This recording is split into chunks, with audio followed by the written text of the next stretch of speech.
Check-in, le podcast de Sunset Boulevard, votre guide de voyage aux USA, avec Jean-Christophe. Bonjour à tous et bienvenue dans ce nouvel épisode de Check-in, le podcast qui vous aide à bien préparer votre road trip aux USA. Alors aujourd'hui, je suis très heureux d'accueillir Alexandre Vendée, fondateur et responsable de l'agence Voyage en français, qui propose notamment des visites guidées hors des sentiers battus dans les grandes villes américaines. Salut Alex. Salut. Alors j'ai dit notamment car on le verra plus tard, tu es à la tête d'un véritable écosystème touristique, mais j'aimerais d'abord qu'on lève le voile sur les activités que ton équipe propose à New York, Los Angeles, San Francisco, Las Vegas, Miami et Chicago. Quelle est donc ta recette pour, dit la plaquette, mettre de la couleur dans nos voyages ? L'idée, c'est comme tu l'as dit, essayer de sortir un petit peu des sentiers battus, de pas faire visiter spécialement les incontournables, donc type Times Square à New York, des choses comme ça, mais plutôt essayer de découvrir un peu l'univers hors des sentiers battus et surtout en français, où en fait moi je recrute des Français qui sont expatriés sur place et qu'on forme et qui font visiter la ville après comme si c'était un pote ou un cousin qui faisait visiter la ville, et donc un mode vraiment sympa. Donc on donne des informations culturelles, historiques, mais aussi des bons plans où on dit tiens, tu vois ce petit resto, c'est hyper sympa, moi j'adore venir avec ma femme, c'est chouette, viens prendre ce plat ce soir, tu vas voir, c'est délicieux. Voilà, des petits trucs qui montrent que tu es un vrai local. Et tout de suite, ça fait la différence et c'est vraiment hyper sympa, quoi. Et forcément, on a tous envie de ça sur un voyage, quoi. Que ce soit toi ou moi. Enfin, moi, quand je voyage, si un local te dit viens manger dans ce restaurant-là et t'y vas et en plus c'est délicieux, c'est royal, quoi. C'est génial. Donc l'idée, c'est de sortir des spots ultra touristiques et d'aller voir ce qui se cache un petit peu derrière, hein.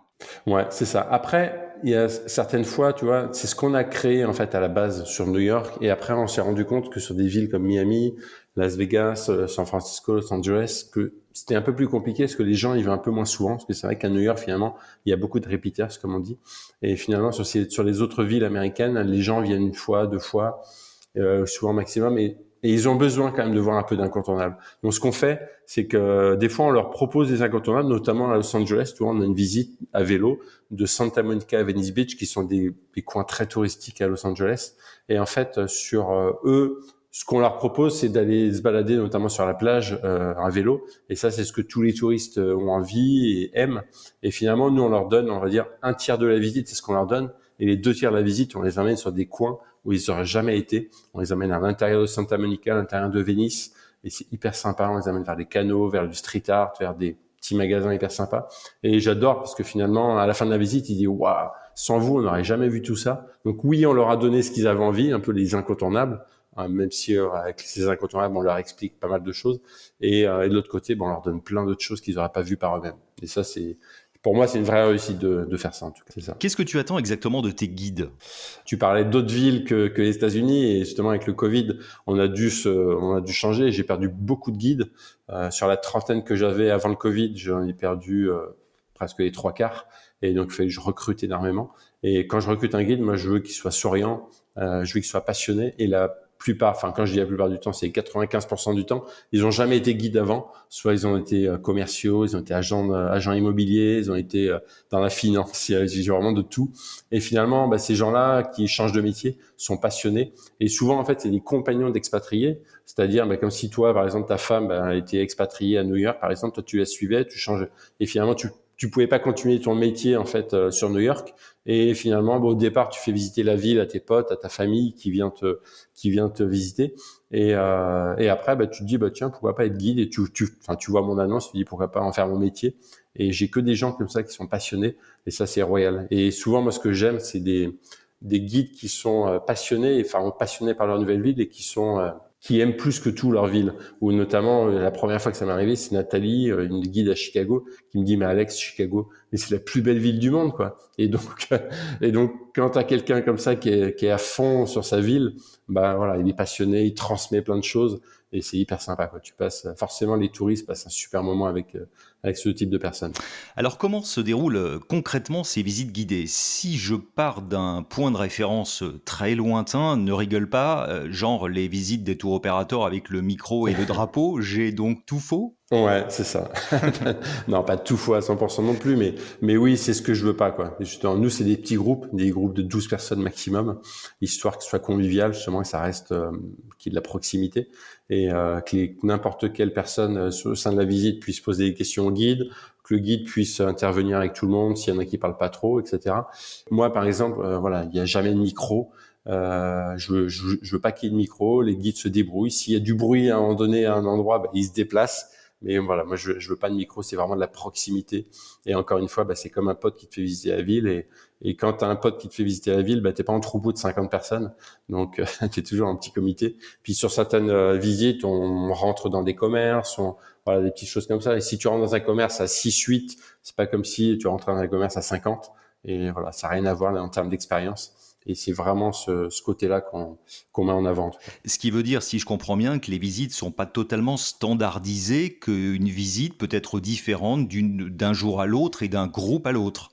Nous, en fait, tu vois, pour être totalement transparent, sur chaque visite, en fait, on a déjà créé le parcours, on a déjà le contenu. Donc, chaque guide doit restituer à peu près ce contenu, même si souvent on donne un peu plus de contenu au guide au départ à apprendre. Mais après, ben, chaque guide a sa personnalité. On a, tu vois, par exemple, à New York, on a Audrey qui a fait des comédies musicales à Broadway et à Paris. Ben, forcément, quand elle parle de tout ça, il s'y connaît beaucoup plus que Guillaume, par exemple, qui était agent immobilier après lui sur la Côte d'Azur, ou que Fred qui était dans la finance. Et lui, Fred, quand tu l'emmènes vers Wall Street ou quand il a besoin de parler de tout ça, il s'y connaît vraiment. Donc oui, il y a un socle commun, on va dire, forcément. Quand tu passes devant un monument ou devant un hôtel qui est typique, tu vas parler de cet hôtel et chacun va dire à peu près la même chose. Mais après, chaque expérience est la même, enfin est différente plutôt. Et puis chacun a ses bons plans, ses petits trucs, astuces, etc. Et donc voilà, ça change. Et justement, les guides aussi apprécient ce métier parce que eux, ils sont tous différents, mais les clients sont également tous différents. Et c'est toujours hyper enrichissant. Et souvent même, il y a des petits coups de foudre entre guillemets, coups de fouet amicaux avec certaines personnes, parce que c'est vrai que quand les guides rencontrent des gens qui se verraient vraiment en potes, où ils se diraient tiens, après la visite on va se boire une bière ensemble, on continue de discuter. Et voilà, souvent c'est le meilleur des moments. Et c'est vrai que ça arrive des fois que les clients disent au guide aussi, allez venez, on t'invite au resto avec nous au soir. Et voilà, et finalement des fois ça dure et toute la soirée, quoi.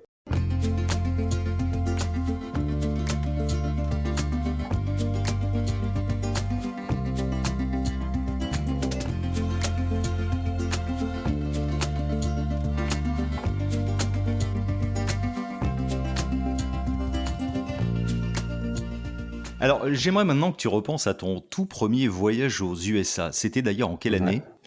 Premier voyage, c'était en 2005. Moi, j'étais prof de PS en fait à la base, Ouais. et j'étais enfin non, j'allais dire comme tout prof, c'est pas comme tout prof de PS, mais j'ai fait beaucoup d'animation avant d'être prof de PS quand j'étais étudiant. Et quand j'étais prof de PS, je me suis fait de l'animation en colo, donc j'étais directeur de colo.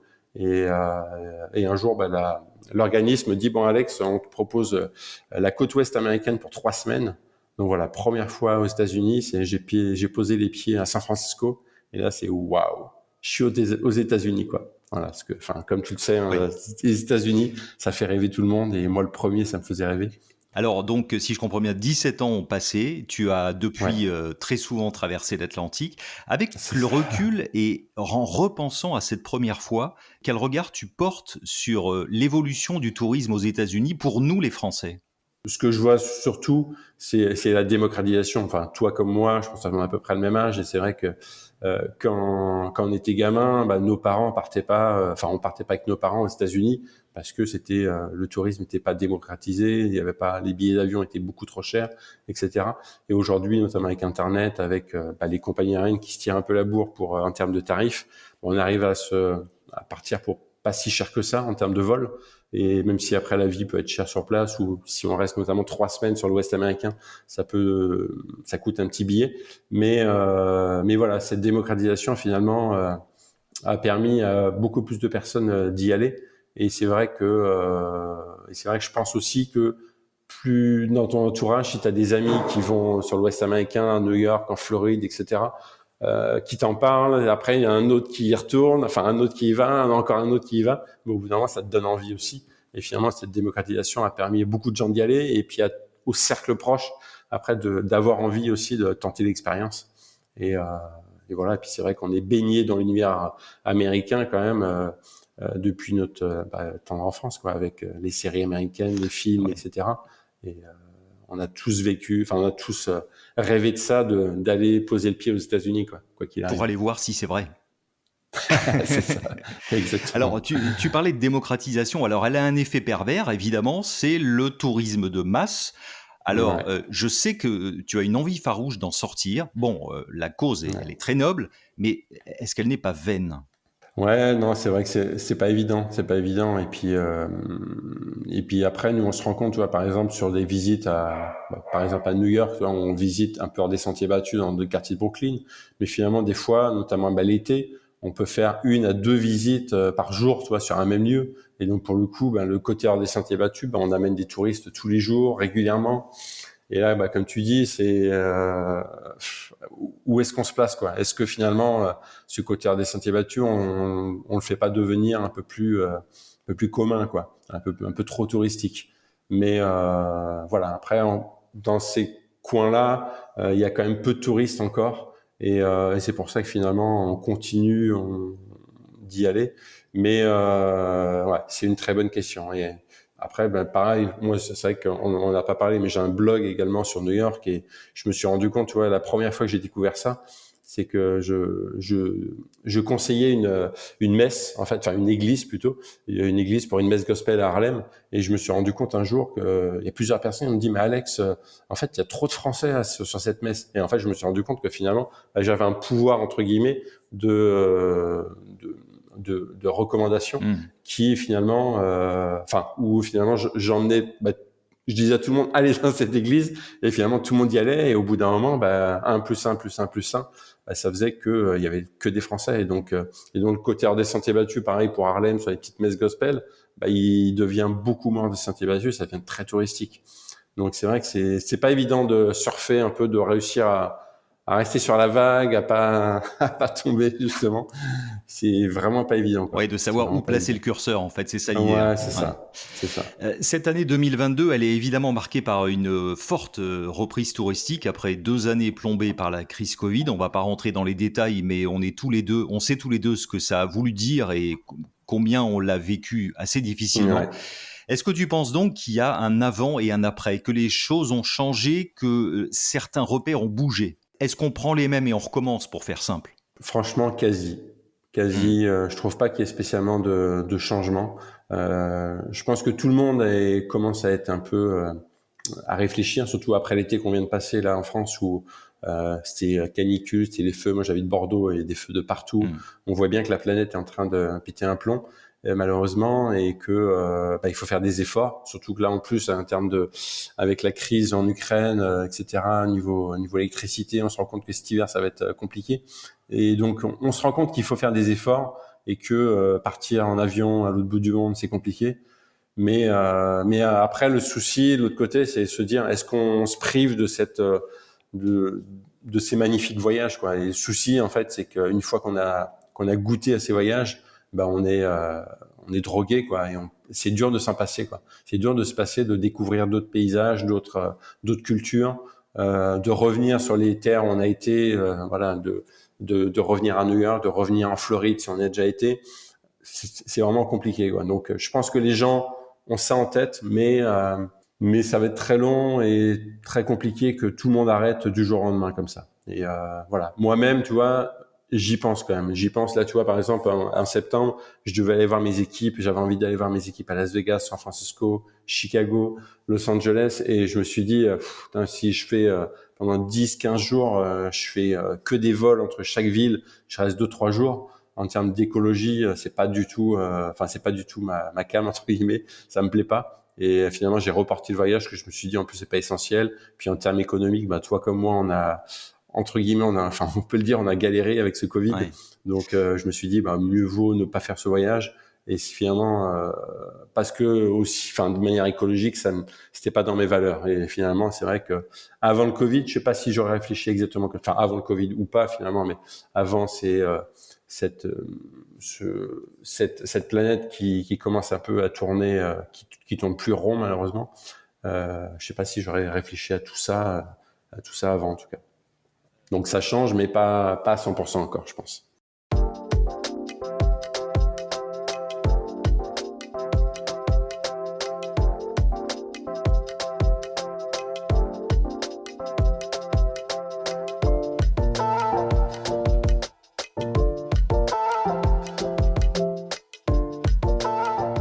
Je le disais en intro, ton aventure a commencé par la création d'un blog voyage, Bon Plan Voyage New York, puis 2 autres qui sont consacrés à la Floride et à l'Ouest américain. C'est ça. Des blogs voyage sur les USA, il y en a beaucoup, beaucoup sur la toile. Et en préparant ce podcast, tu m'as fait part d'une certaine amertume sur certains de ces blogs. Qu'est-ce que tu veux nous dire là-dessus ?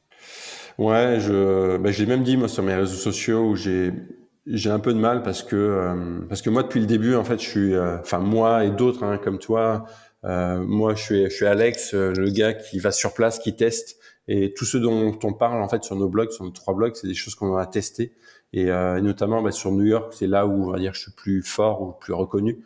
J'y vais régulièrement là tu vois depuis la fin enfin la fin on va dire le redémarrage après le Covid.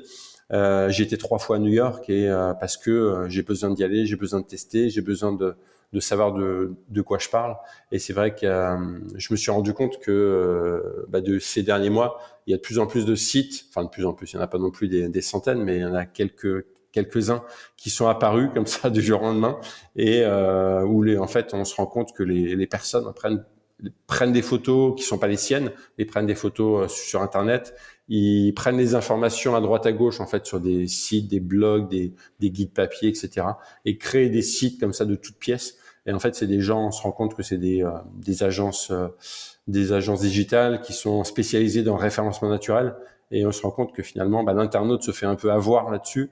Et ils nous prennent un peu notre part de marché. Donc forcément, c'est un peu les boules de se dire, moi, je mets toute ma vie, toute ma passion là-dedans. Dans mon blog et je vais sur place donc ça me coûte cher d'aller sur place de tester et ça me prend du temps après pareil de tout raconter et quand tu vois que d'autres finalement créent des sites comme ça de toutes pièces en quelques semaines forcément ça fait un peu les boules quoi donc c'est vrai que j'essaye de montrer moi aux gens de ma communauté que moi je suis bien vivant que je teste vraiment tout c'est vraiment mon expérience à moi.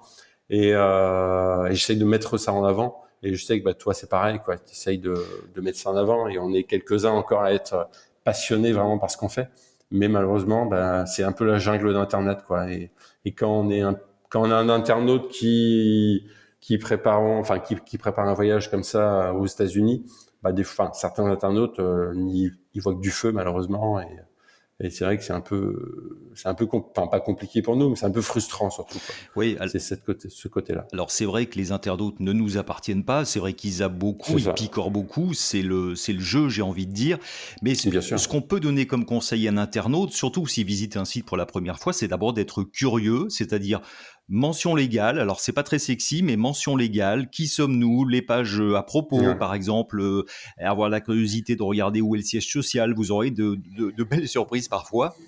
Et c'est vrai qu'effectivement, parfois, c'est un peu coquille vide, c'est un peu vitrine sans fond de magasin, si je puis dire.